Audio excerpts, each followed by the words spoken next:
ایک رات میرے بابا نے وارث ماموں کو گھر بلایا اور ان سے کہا کہ ہم چاند کی شادی کرنا چاہتے ہیں، آپ اس سے پوچھ دیں کہ اگر کسی کو پسند کرتے ہو تو ہم اس کی شادی اس سے کر دیں، ہم جو ہے نا وہ اس کی مرضی کے خلاف نہیں جائیں گے۔ تو میں نے ان سے کہا کہ آپ ایسا نہیں کر پائیں گے۔ انہوں نے کہا کہ نہیں، ہم کر سکتے ہیں۔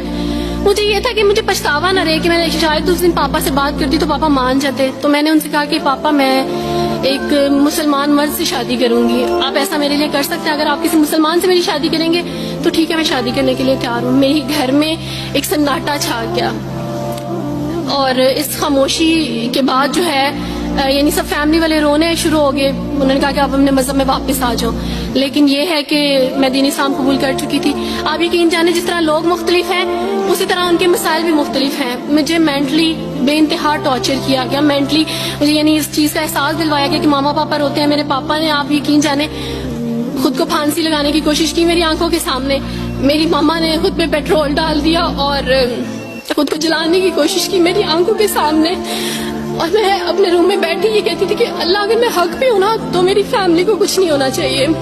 پھر بہرحال مجھے میری فیملی سے نکال دیا گیا، یہ اس ڈر سے کہ میری وجہ سے دوسرے بہن بھائی بھی اس راہ پہ نہ چلے جائیں، اور وارث ماموں کو بلا کے مجھے گھر بھیج دیا گیا، ان کے گھر بھیج دیا گیا۔ جب میں گھر سے آ رہی تھی تو وارث ماموں نے کہا کہ بیٹی اگر آپ کا کوئی سامان ہے تو آپ لے لیں۔ تو میں نے ان سے کہا کہ اس گھر سے صرف ایک ہی چیز میرے ساتھ جا رہی ہے اور وہ ہے میرا نام جو ماما پاپا نے مجھے دیا تھا۔ میں چاند رات میں پیدا ہوئی تھی اس لیے انہوں نے میرا نام چندہ رکھا تھا، بس وہ نام لے کے آئی۔ آپ یقین کریں ہمیں کہا جاتا ہے جبرن اسلام قبول کیا جاتا ہے، اسلام قبول کرنے کے بعد وہ جبر کیا جاتا ہے کہ آپ سوچ بھی نہیں سکتے۔ آپ کو اپنے ماں باپ سے ہی ملنے نہیں دیا جاتا، آپ کو اپنے ہی چھوٹے بہن بھائیوں کے پاس نہیں جانے دیا جاتا۔ میں ہاسپٹل میں تھی ڈیلیوری کے ٹائم، آپ یقین جانے میرے پاس کوئی بھی نہیں تھا جو مجھے بیڈ سے اٹھا کے بٹھا سکتا۔ ایسے موقع پہ مجھے اپنے اپنوں کی ضرورت تھی، لیکن میرے اپنوں کے جبر نے میری ماما کو مجھ سے دور رکھا، میرے بہن بھائیوں کو۔ میرے کرسچن کولیگس نے ہی میری فیملی کو پریشرائز کیا کہ اس کو فیملی سے نکال دیں، کیونکہ اگر آپ اس کو ملیں گے تو مزید لوگ بھی عبدالوارث کی طرح چندہ کی طرح اسلام قبول کریں گے۔ میں نا ہاسپٹل میں لوگوں سے کہتی تھی کہ میرا بیبی رو رہا ہے، کوئی مجھے بیبی پکڑا سکتا ہے؟ آئیڈیا ہی نہیں تھا ہاسپٹل میں کیا کیا لے کے جاتے ہیں۔ میرے پاس ایک ایسا دوپٹہ نہیں تھا جو میں چینج کر سکتی۔ ایسے موقعوں پہ آپ یقین جانے آزمائش اور جبر اسلام قبول کرنے کے بعد ملتا ہے۔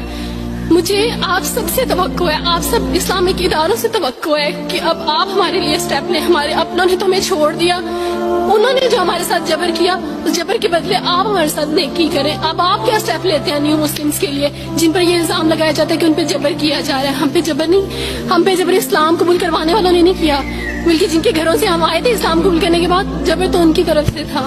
ابھی کٹے بیٹھ کے روئی تھی۔